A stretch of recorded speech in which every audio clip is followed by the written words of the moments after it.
a tous compris, le bonheur est dans les hormones et dans nos assiettes aussi. Et alors, comment réguler nos hormones par notre alimentation? Je vous demande d'accueillir une des plus grandes spécialistes du sujet qui nous vient également de Belgique, le vivier, je crois, le plus riche de la médecine fonctionnelle. Sous vos applaudissements, Clara Materne.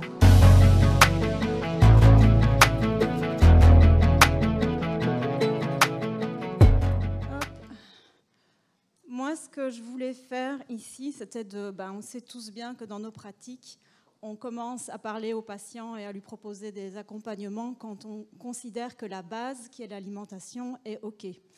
Or, quand on fait une consultation micronutrition, souvent les personnes nous demandent des recettes, etc. Et nous, on n'a pas le temps de s'occuper de leur expliquer des recettes.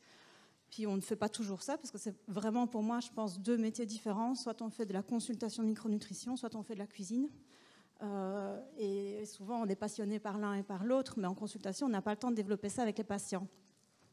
Et donc ici, je ne voulais pas juste vous montrer quelques recettes, je voulais vous soumettre des principes de recettes.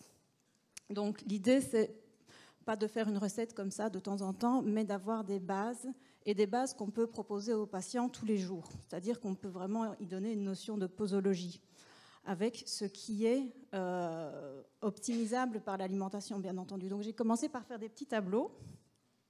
Alors, je vous ai fait 4 tableaux récap. Dans ces tableaux récap, en gros, je vous explique quels sont les vitamines et minéraux, acides gras et plantes qu'on peut optimiser par l'assiette, et ceux qui ne le sont pas, parce qu'ils ne sont pas tous, évidemment, on sait tous que remonter un zinc par l'assiette, ce n'est pas possible. Donc, je vous explique le plan du tableau. Donc, les couleurs, c'est est-ce que c'est possible d'optimiser par l'assiette ou pas? Les rôles, est-ce qu'on peut l'optimiser en cure correctrice ou en cure d'entretien, ou les deux? Les rôles principaux au niveau hormonal, bien sûr. Quelques précautions d'emploi, les contre-indications. Donc, je ne vais pas rentrer dans le tableau, ça vous fait des petits récaps. Donc, je commence par des principes de base. On va aller du plus liquide vers le plus solide.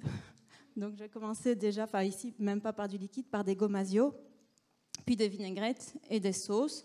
Donc, le gomasio, la vinaigrette ou la sauce sont des choses qu'on peut mettre tous les jours dans son assiette. C'est-à-dire que si on a sur la table de la cuisine un gomasio avec du gâtillier, par exemple, c'est quelque chose qu'on peut utiliser tous les jours.